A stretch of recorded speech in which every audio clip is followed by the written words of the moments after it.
Bienvenue sur la chaîne Pièces de Radio Complet.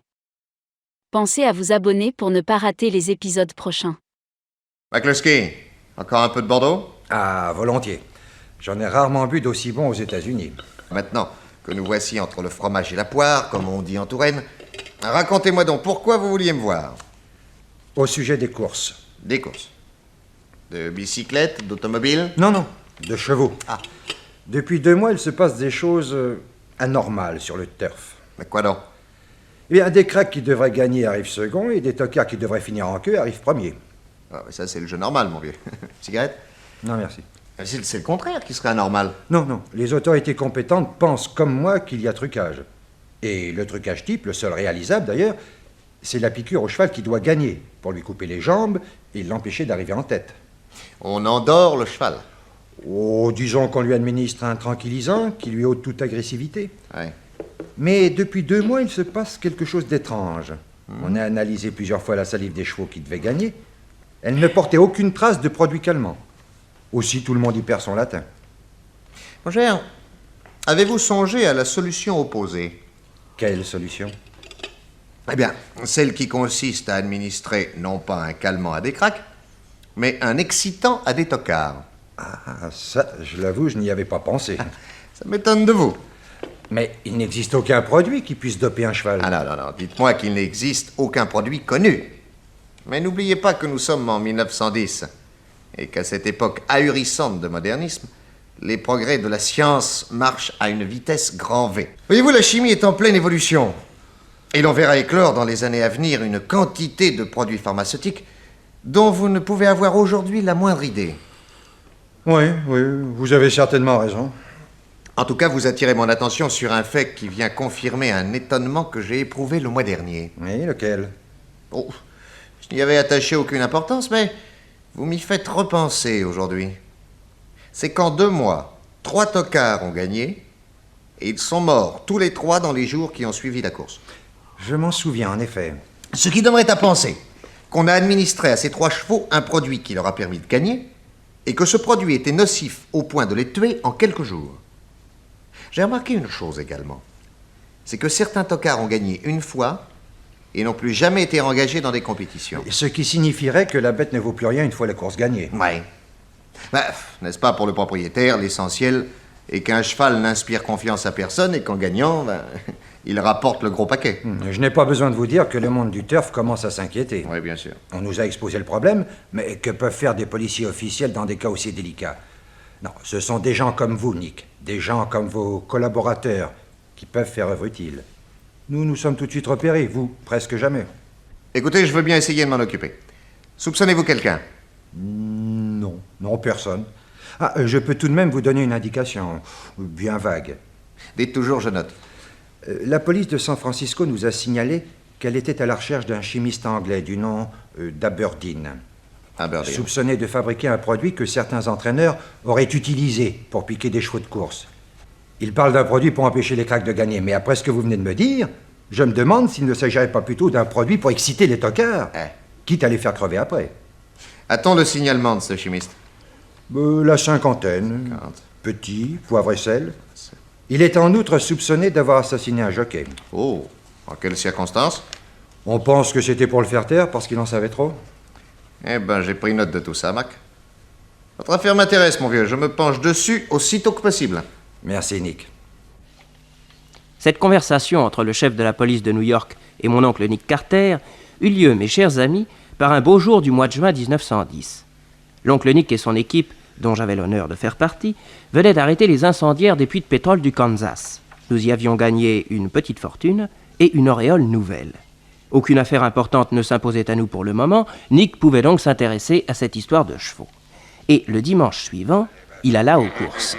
Est-ce que vous avez la cote? Tiens, bonjour Monsieur Carter. Bonjour, monsieur Walsh. Comment allez-vous? Fort bien, merci. Monsieur Nick Carter, mademoiselle Liliane Carr. Monsieur, Mademoiselle? vous vous intéressez aussi aux courses de chevaux, monsieur Carter? Oh, vous savez, c'est surtout pour moi l'occasion de passer un après-midi au grand air. Et aujourd'hui, le temps est idéal. Oui. Mais vous avez un cheval qui court, je crois. Oui, dans la prochaine. Ah oui, je vois sur le programme, en effet, Bluebird. Oui, un cheval sur lequel je fonde les plus grands espoirs, mon cher. Bravo. Je ne serais pas tellement étonné qu'aujourd'hui, il nous réserve une surprise. Oh, voilà les chevaux qui viennent se mettre en ligne. Attention, attention, chut, chut.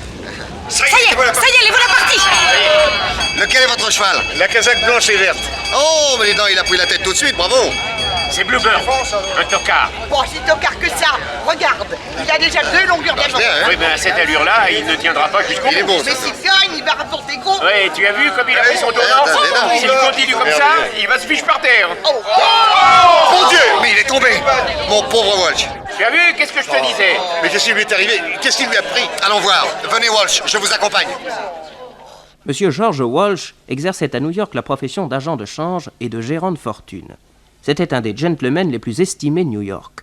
Il faisait partie du même club que Nick Carter, et l'accident arrivé à ce cheval sur lequel il fondait tant d'espoir l'affecta plus qu'on ne l'aurait pensé. Quelques jours plus tard, il quitta son bureau vers 6 heures du soir et regagna la belle demeure qu'il habitait dans la campagne new-yorkaise avec la jolie Lillian Carr, sa maîtresse. Madame est là, James? Madame est dans sa chambre, monsieur. Ah, très bien.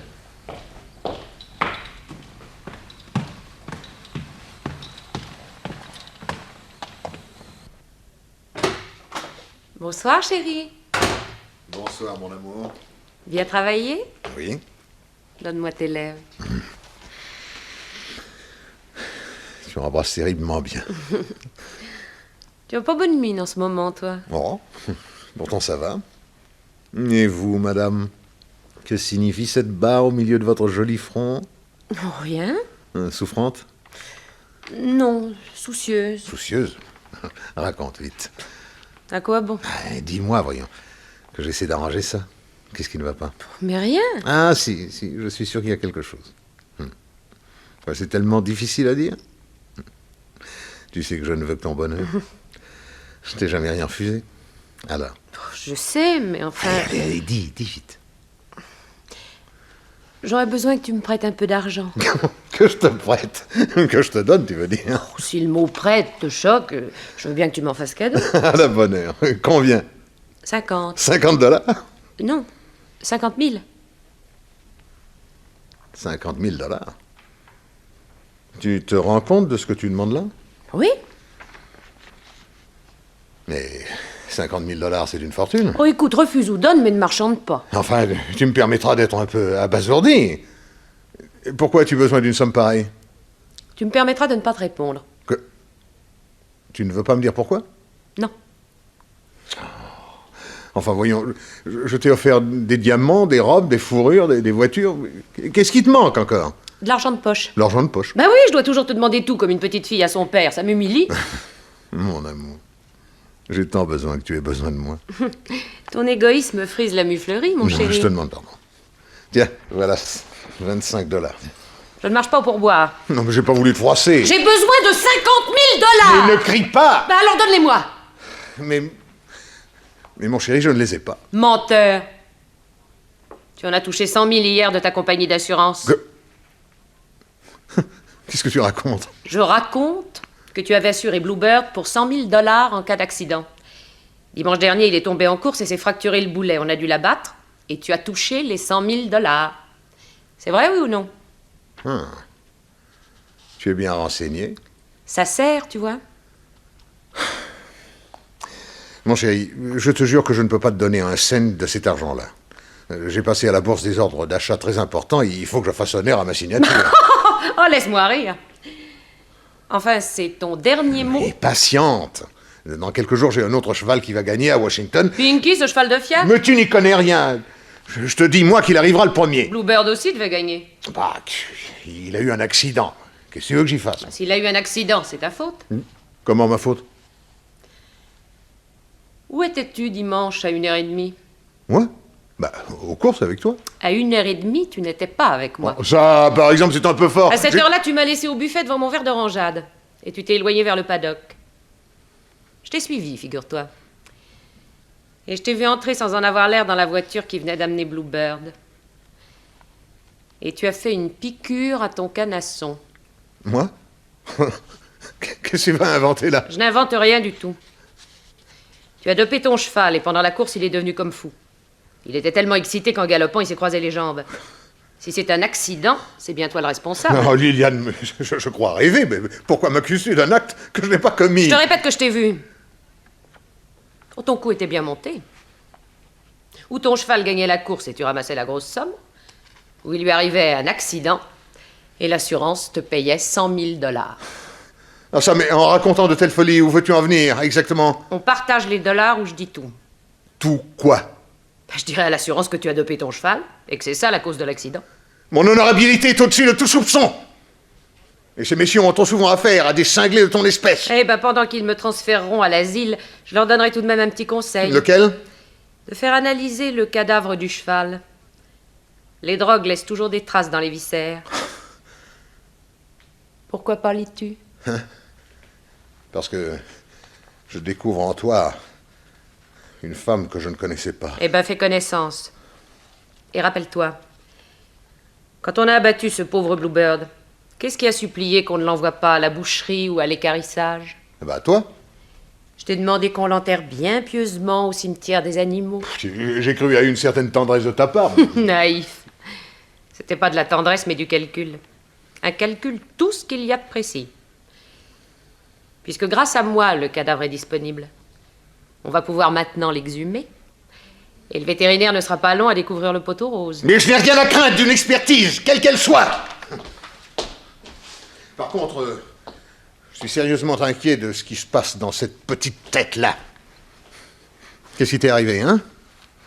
Ton imagination bat complètement la campagne. Alors, ressaisis-toi.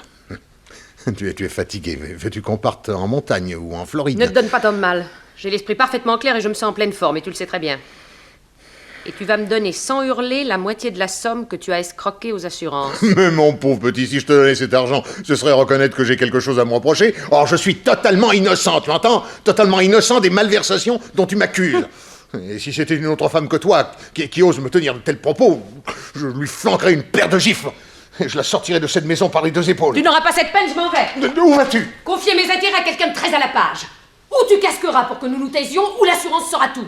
Elle t'obligera à rembourser, tu seras poursuivi pour escroquerie. Je gère depuis 20 ans pour le compte des plus grandes familles de New York des fortunes considérables et je n'ai jamais commis la moindre indélicatesse. Eh ben, il n'est jamais trop tard pour bien faire, mon amour. Et ma présence dans ta vie ne plaidera guère en ta faveur. On sait de quoi est capable un homme de 50 ans pour garder une maîtresse de 25. Tu as dépensé des sommes folles pour moi. Et on aura peut-être la curiosité de regarder dans tes comptes. Eh bien, qu'ils y viennent. J'ai rien à cacher. Liliane. Liliane. Voyons, dis-moi, mon petit... Mais qu'est-ce que je t'ai fait, moi? J'ai l'impression que tu me hais. Si tu veux que je revienne, envoie-moi un chèque de 50 000 $ au Waldorf Astoria.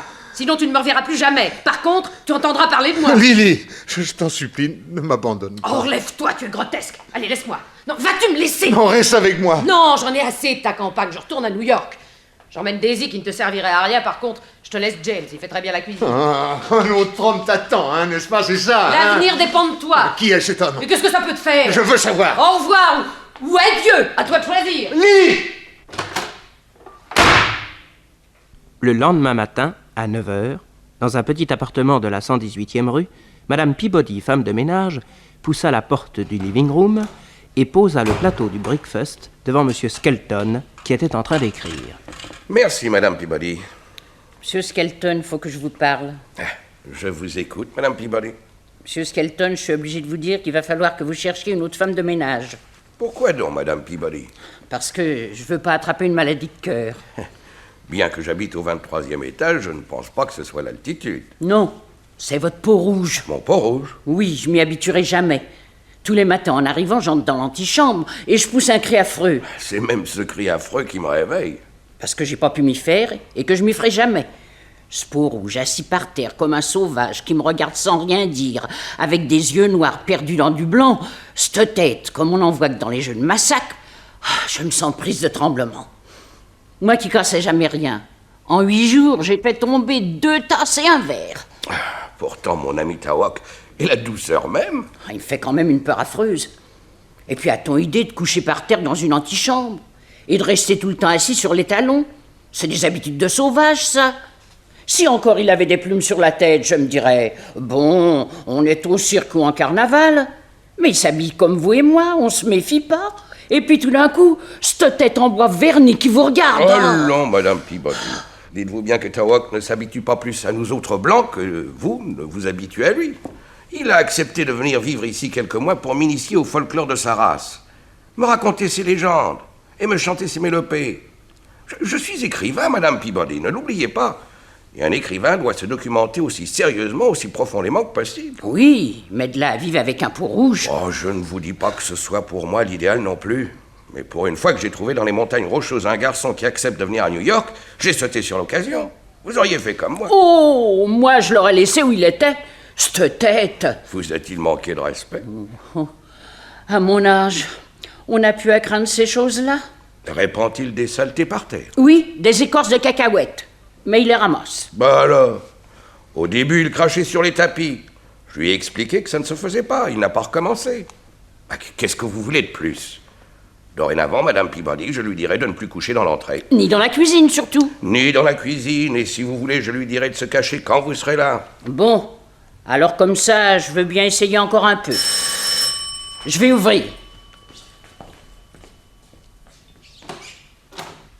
Bonjour, Monsieur Skelton est là? Oui, de la part de qui? Monsieur Walsh. Ah, entrez, Monsieur Walsh. Quel bon vent vous amène? Il faut que je vous parle. Bien. Madame Peabody, vous allez au marché, à ce que je vois. Oui. Vous me rapporterez des oranges. Et n'oubliez pas les cacahuètes de Tawok. Des cacahuètes, comme pour un singe. Oh. La voilà partie. Nous pouvons causer. Il se passe des choses très graves. Quoi donc? Liliane m'a vu faire la piqûre à Bluebird. Ce n'est pas vrai. Eh si, hélas. Mais vous ne pouviez pas vous arranger pour que personne ne vous voie. J'avais pris toutes mes précautions. Et les femmes, vous savez. Alors elle m'a suivi. Elle a même précisé l'heure exacte à laquelle j'ai dopé mon cheval. Oh, Monsieur Walsh, vous avez commis là une maladresse extrêmement grave. Je le sais. Vous avez nié, naturellement. Bah, qu'est-ce que vous pensez? Bien sûr, je n'avouais jamais. Mais elle me menace d'aller raconter à la compagnie d'assurance ce qu'elle a vu.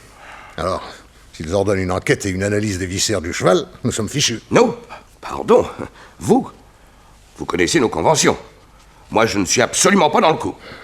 Vous vous êtes engagé sur l'honneur à ne pas parler de moi, quoi qu'il arrive. Eh oui, je sais bien.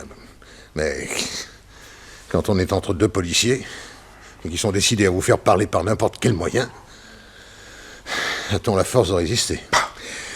Aurais-je la force? Oh, il y a sûrement un moyen de faire taire votre maîtresse. Oui, 50 000 $. Alors donnez-les lui, vous venez d'en toucher 100 000. Malheureusement, je ne peux plus disposer de cet argent.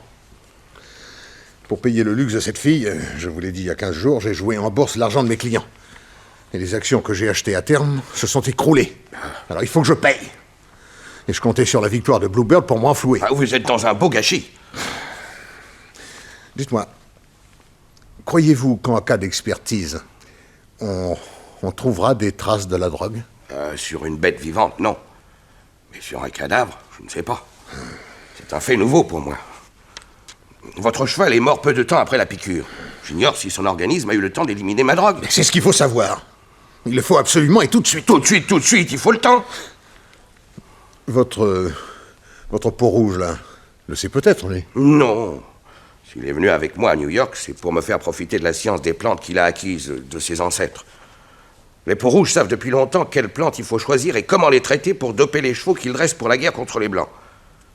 C'est en vivant au milieu de certaines tribus que j'ai découvert qu'ils possédaient cette science. Et c'est à ce moment-là que j'ai pensé à l'appliquer aux chevaux de course. Tawok a accepté de venir fabriquer le produit dans mon laboratoire secret que lui et moi sommes seuls à connaître. Nous partageons l'argent. Il veut être riche très vite pour acheter aux Blancs les terrains familiaux d'où lui et ses parents ont été chassés. Mais Tawok est chimiste par empirisme. Moi, je le suis de métier et membre de l'Académie des sciences britanniques. Pour savoir ce que nous voulons savoir, je suis seul à pouvoir faire l'expérience. Il faut que j'inocule l'excitant à un lapin, que je le tue, puis que j'analyse ses viscères. Compte tenu de certaines différences de données, un lapin n'est pas un cheval, je pense vous téléphoner le résultat de l'expérience demain dans l'après-midi. Il faut que vous réussissiez. Vous m'entendez, Monsieur Skelton? Vous y avez autant intérêt que moi. Des menaces? Oh non, qu'est-ce que vous allez chercher là? La vérité, je ne suis pas doué pour la malhonnêteté. Et si je sais qu'on n'a pas pu éliminer du cadavre les toxines de la drogue, je tiendrai pas le coup devant la police. Je dirai tout. Vous n'allez pas faire ça? Je suis un pauvre type, Skelton. J'ai peur. Ça se voit. Oh, vous ne croyez pas, hein? Vous n'êtes pas tellement rassuré, vous non plus. Si mon produit s'élimine sur un cadavre de façon aussi complète que sur un animal vivant, nous sommes sauvés. Bon.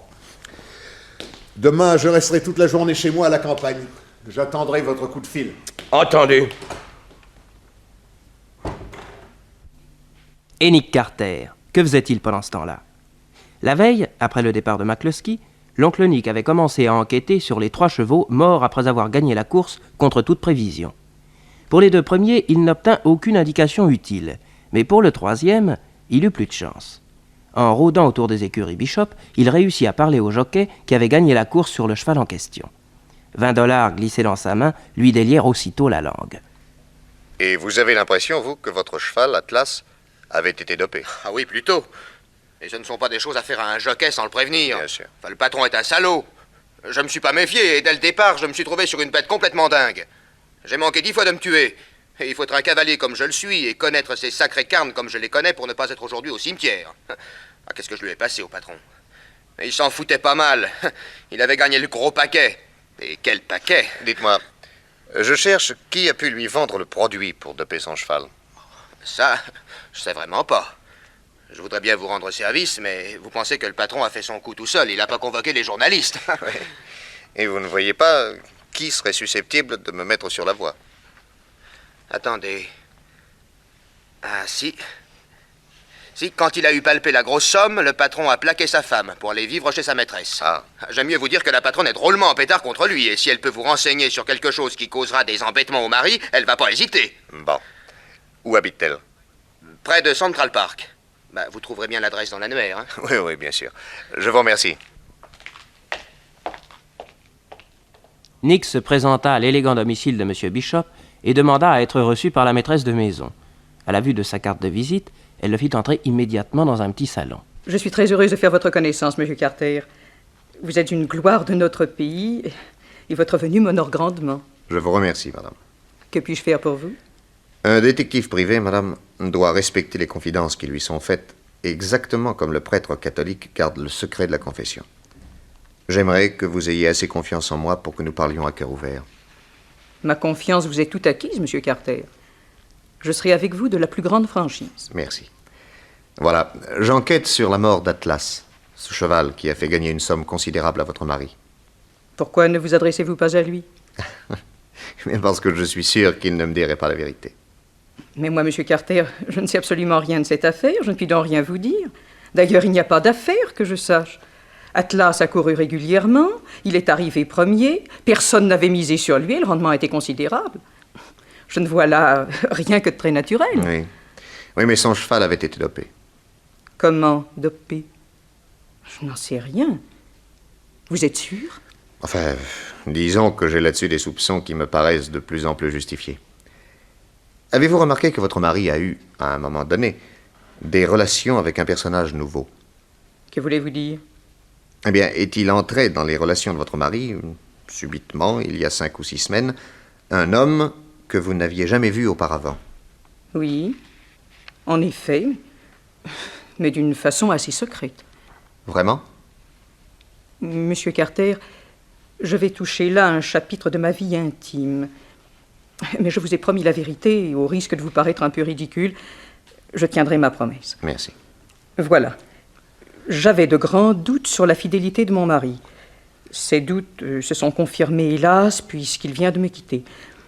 Or, il y a quelques semaines, je me suis mise à le suivre, au fond d'un fiacre, tout comme une petite bourgeoise amoureuse. Et je l'ai vu se rendre plusieurs fois dans une maison d'apparence assez modeste. En entrant et en sortant, il avait l'air soucieux de ne pas être vu. Un jour, une scène a éclaté entre nous et à brûle-pourpoint, je lui ai demandé, très calmement, « Comment s'appelle la jeune personne que tu vas voir au 24 de la 118e rue ?» Il est resté bouche bée, il est devenu pâle comme un mort. Puis il a retrouvé son aplomb et il m'a répondu, « Ceux qui t'ont renseigné auraient dû te dire que dans cette maison, je monte régulièrement chez un écrivain anglais qui m'a demandé, pour un livre qu'il prépare, de le documenter sur les courses aux États-Unis. J'ai même été flatté qu'il se soit adressé à moi plutôt qu'à d'autres propriétaires. » Avez-vous pu contrôler ces dires? Oui. J'ai prié une agence spécialisée de le faire. Elle m'a dit que le renseignement était tout à fait exact. Possible. Mais J'irai quand même faire un tour au 24 de la 118e rue. Nick Carter prit congé de la dame, et le lendemain matin, il allait flâner à proximité du 24 de la 118e rue. Et à sa grande surprise, il vit son ami Walsh sortir de la maison en question. C'était le matin où Walsh était venu supplier Skelton de faire le nécessaire pour savoir si des traces de drogue étaient susceptibles d'être décelées dans les viscères du cheval. Nick suivit Walsh, qui alla à son bureau, mais qui, après une nuit blanche, resta chez lui le lendemain dans sa maison isolée au milieu d'un parc à attendre le coup de téléphone de Skelton. Vers 4 heures de l'après-midi, le téléphone sonna.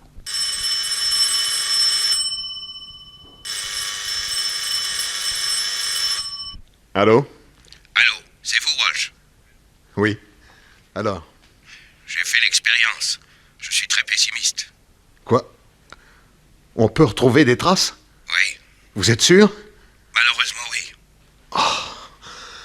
C'est épouvantable, Skelton. Je ne tiendrai pas le coup. Vous allez me faire le plaisir de garder votre sang-froid.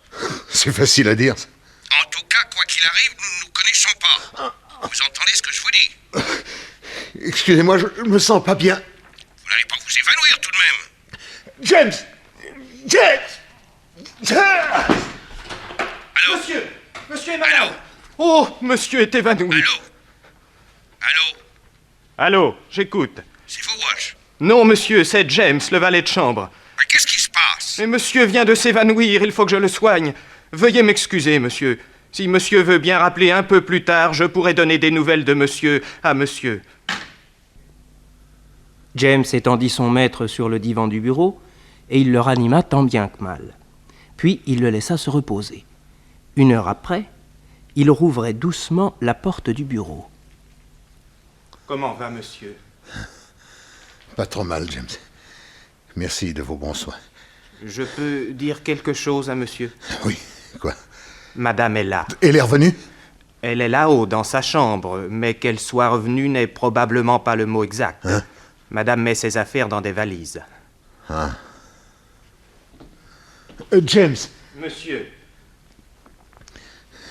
Vous êtes un serviteur dévoué. Oui, monsieur. Vous pouvez m'aider, si vous le voulez. Dites-moi tout ce que vous savez sur madame. Mais, monsieur, je ne sais rien. Vous mentez, James! Je vous ai vu les pieds, la suivre, fouiller ses tiroirs et écouter aux portes quand elle téléphone. Monsieur fait certainement erreur. Vas-tu parler, faux jeton? Vas-tu parler ou je t'étrangle? Lâchez-moi, monsieur! Lâchez-moi! Tu parleras? Qu'est-ce que monsieur veut savoir? Pourquoi madame a-t-elle besoin de 50 000 $? Hein? A-t-elle perdu au jeu? Madame ne joue pas. A-t-elle acheté un bijou? Une folie? Les folies, c'est monsieur qui les fait. Alors pourquoi? Hein? Quelqu'un l'a fait chanter? Si monsieur lui donne cet argent, elle s'en ira. Qu'est-ce que tu veux dire ça? Dimanche soir, elle a téléphoné. À qui? Elle a dit... Le cheval n'est pas arrivé, la grosse somme espérée n'est pas rentrée, je n'ai rien pu demander, mais j'ai une autre idée pour lui faire cracher l'argent. D'ici 1 semaine, j'aurai ce qu'il nous faut. Nous pourrons partir tous les deux, chérie. Tu mens! Je le jure! Le nom de cet homme? Elle l'a appelé chérie. C'est tout ce que je sais. Ah, je la tuerai. Monsieur aura des ennuis avec la police. Non, parce qu'après, je me suiciderai. Liliane? Oui? Veux-tu descendre dans le bureau, je te prie? Voilà. On sonne. James, allez voir ce que c'est. Bien, monsieur.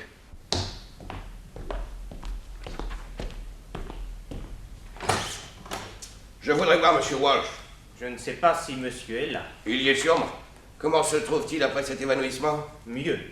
C'est monsieur qui était au téléphone tout à l'heure? Oui. Ah, bien. Si monsieur veut entrer dans le salon... Monsieur est à côté dans le bureau. Je l'entends qui parle avec madame. Je vais prévenir monsieur. Ah, qu'est-ce que c'est? C'est un monsieur qui... Foutez-moi la paix! Vous voyez pas que je suis en conversation avec madame? Qu'est-ce qu'il dit? Que monsieur m'excuse, mais monsieur a entendu. Quand monsieur est en colère, il vaut mieux attendre un peu.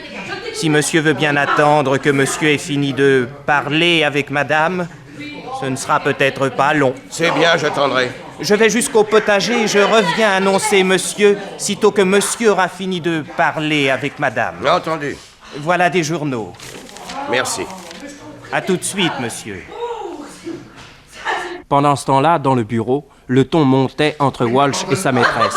Ah oui, mais tu vas voir si je reste avec toi. Et si je te donne les 50 000 $, tu resteras avec moi? Bah, donne-les toujours, on verra après. Garce, traîné. Tu veux l'argent pour fiche le camp avec ton amant? Oh, laisse-moi sortir. Pas avant de savoir le nom de ce type. Jamais. Je te taperai dessus jusqu'à ce que tu me le Oh, dises. Georgie, tu me fais mal. Le nom. Mais je n'ai pas d'amant. James a entendu lui téléphoner. Et tu crois ce voyou? Hein, pourquoi mentirait-il? Ah, pour se venger de moi. Une nuit que tu étais en voyage, il est entré dans ma chambre. Ah, et puis je me suis défendue. C'est pour ça qu'il me hait. Hein? Pourquoi ne me l'as-tu pas dit? Il va me le payer. Georgie, laisse ce revolver. Lui aussi a été ton amant, n'est-ce pas? Et tu as peur pour lui, hein? Ah, idiot. N'approche pas de cette porte.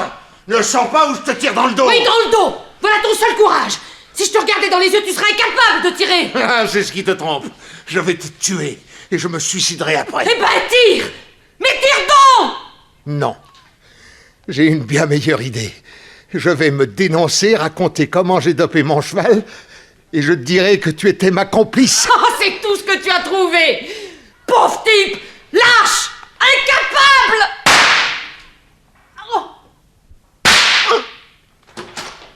Madame! Monsieur! C'était donc bien des coups de feu que j'avais entendus à travers la porte. Monsieur a tué madame et après, monsieur s'est suicidé. L'imbécile. Mais ils ne sont peut-être que blessés. Courez vite chercher la pharmacie. Oui, dans la salle de bain. Ils sont morts tous les deux. Allô? Donnez-moi la police centrale, s'il vous plaît. Nick Carter était dans le bureau de McCluskey quand ils eurent connaissance de l'appel téléphonique de Skelton. Tous deux sautèrent dans une voiture avec des policemen. Une demi-heure plus tard, ils arrivaient. Après les premières constatations, Mac laissa à Nick Carter la conduite des opérations. Comment vous appelez-vous, monsieur? John Skelton. Adresse? 118e rue, numéro 24. 118e rue, numéro 24? Il y a quelque chose d'étonnant à ça? Ah non, pas du tout. Vous étiez un ami de monsieur Walsh? Du tout. Je ne l'avais vu qu'une seule fois et il m'avait accordé ce rendez-vous pour me documenter sur le monde de la bourse. J'ai écrit un roman sur la haute finance américaine. Ah. Et où étiez-vous au moment du drame? Dans le salon. Qui communique avec ce bureau? Oui, et à travers la porte, j'entendais M. Walsh et cette pauvre jeune femme se disputer. Que disait-il? Je ne saisissais que des bribes, mais je me souviens d'une phrase. M. Walsh a dit « Je vais te tuer et je me suiciderai après ». Je vous remercie. Je vais vous demander de bien vouloir passer dans le salon le temps que nous interrogions James. À votre disposition. James, où étiez-vous au moment du drame? Dans le parc. J'allais au potager. J'ai entendu 2 coups de feu. Je suis rentré en courant, j'ai traversé le salon où attendait M. Skelton. J'ai ouvert la porte du bureau et nous avons trouvé les 2 cadavres. Pendant qu'à tout hasard j'allais chercher la pharmacie, M. Skelton a téléphoné à la police. Vos maîtres s'entendaient-ils bien? Monsieur était très amoureux de madame. Mais il a appris qu'elle allait le quitter. Ce qui est arrivé ne m'étonne pas. Monsieur m'avait bien dit. Je la tuerai et je me suiciderai après. Vous êtes le seul domestique ici? Oui. Il y avait Daisy, la femme de chambre, mais elle a suivi madame qui était allée s'installer au Waldorf Astoria. Nick Carter laissa James et Skelton sous la garde de plusieurs policemen et il alla au Waldorf interroger Daisy. Vous me dites que M. Walsh a tué ma patronne et qu'il s'est suicidé après? Comment le sait-on? Le revolver était encore dans la main du mort. Mais dites-moi, ça ne marchait plus très bien entre deux. Bah, il ne voulait pas lui donner 50 000 $ dont elle avait besoin. Alors, elle voulait le faire chanter? Le faire chanter? À quel propos? Il aurait dopé un cheval dans une course, il y a une quinzaine de jours, et elle l'avait pris sur le fait. Je vous remercie. En quittant le Waldorf, Nick Carter fila au numéro 24 de la 118e rue. Ce fut Tao Rock qui lui ouvrit. Monsieur Skelton, pas là. Mais égal, police. Qui es-tu? Tao Rock. Et qu'est-ce que tu fais ici? Domestique? Non. Folklore pour Monsieur Skelton, écrivain. Ah oui. Oui, un peu ça. Un manuscrit en cours. Us et coutumes chez les Indiens des États-Unis du Nord. Ah, c'est intéressant. Et qu'est-ce que c'est que ces bouquins de chimie, là? Oh, bah, il y en a tout un choix. M. Skelton est chimiste? Comprends pas. Ah bah, fais pas l'imbécile. Moi, j'ai l'impression que l'écrivain est beaucoup plus chimiste qu'écrivain. Et qu'il est en rapport avec les gens du turf, plus pour la chimie que pour des bouquins. Non, tu ne crois pas? Comprends pas. Ben, j'en suis pas si sûr. Oh, toi, allez. Je visite l'appartement. Chambre. Oui, je vois.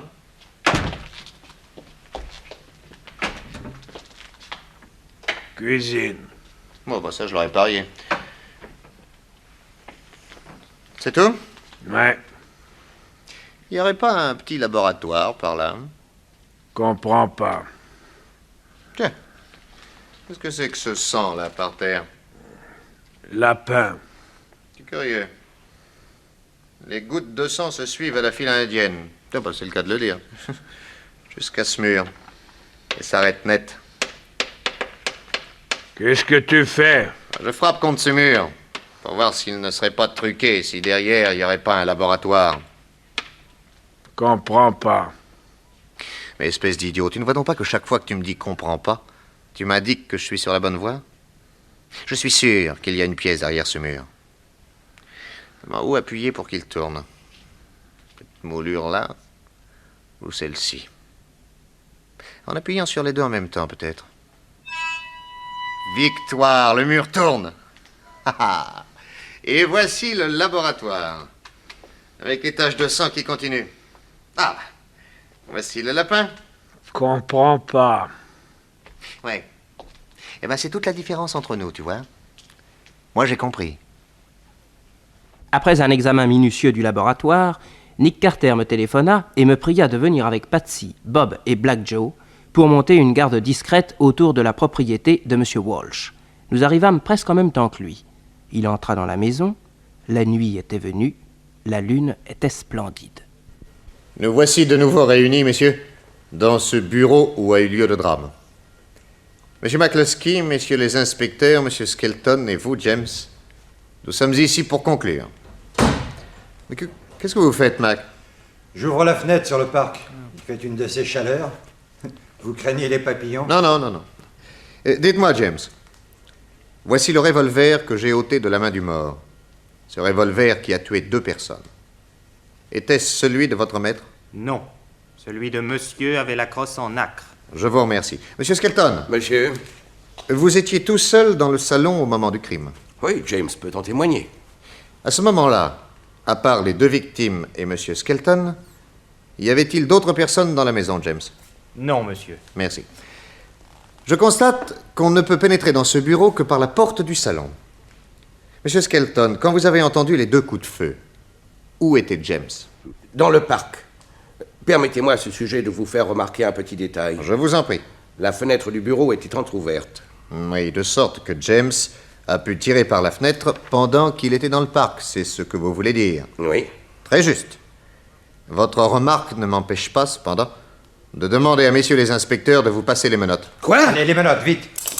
Monsieur Skelton, qui vous appelez sans doute aussi Aberdeen, je vous arrête pour l'assassinat de George Walsh et de Lillian Carr, probablement aussi pour celui d'un jockey de San Francisco, et sûrement pour de multiples trucages de chevaux de course. Mais c'est une erreur monstrueuse. Walsh avait déclaré à maintes reprises qu'il tuerait sa maîtresse et qu'il se suiciderait après. Pourtant, nous avons la preuve qu'ils ont été tous les 2 assassinés et que l'assassin, c'est vous. Laissez-moi rire. Il n'y a pas de quoi. Je vais vous dire, moi, ce qui s'est passé. Je viens de visiter votre laboratoire secret. Quoi? Eh oui.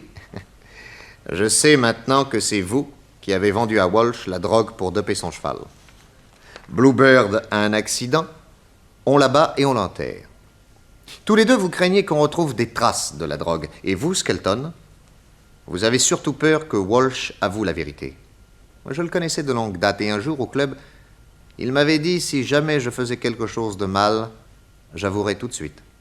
Je serais incapable de mentir à la police. Pendant que vous attendez dans le salon, vous surprenez sa discussion avec sa maîtresse et, garanti par les menaces qu'il a faites devant témoins, vous ouvrez la porte et vous abattez l'homme et la femme pour qu'ils ne parlent pas. Puis vous refermez la porte. James arrive, vous entrez tous les 2 dans le bureau, vous trouvez 2 cadavres. Vous envoyez tout de même le domestique chercher la pharmacie et, vous en profitez pour glisser dans la main du mort le revolver avec lequel vous avez tiré. L'autre, bien, vous le mettez dans votre poche. Et puis vous téléphonez à la police. Vous n'avez aucune preuve de ce que vous racontez. Si. Liliane a été tuée à bout portant. Et l'homme a reçu une balle tirée à plus de 3 mètres. Or, Liliane était près de la porte du salon. Donc, c'est vous qui avez tué. Et non James. Car s'il avait tiré par la fenêtre, Walsh, qui se trouvait tout près, aurait reçu le coup à bout portant. Et il y aurait des traces de poudre sur sa jaquette, alors que les traces de poudre sont sur le corsage de Liliane. Avez-vous quelque chose à objecter? Qu'est-ce qu'il a? Il est évanoui? Non, il est mort. Il tournait le dos à la fenêtre. Regardez ce qu'il a reçu dans la nuque. Oh, une fléchette. Oui. Enduite de curare. Et envoyée avec une sarbacane. Je parie que Taoiseach m'a suivi. Qu'il a pénétré dans le parc et qu'il a supprimé Skelton au moment où il allait avouer. Ne pas parler a toujours été le mot d'ordre des hommes de la prairie. Qu'est-ce que c'est? Qu'est-ce qui se passe? Regardez, c'est Jack, Patsy, Bob et Black Joe qui maîtrisent Taoiseach. Ah bah voyez, ils nous l'amènent. Policeman, courez vite passer les menottes à cet homme. Eh bien, une fois de plus, Nick, vous aviez vu juste. Et votre petite équipe est toujours aussi efficace. Ah oui. Surtout au moment où l'on s'y attend le moins. Décidément, les Carter, vous êtes formidables.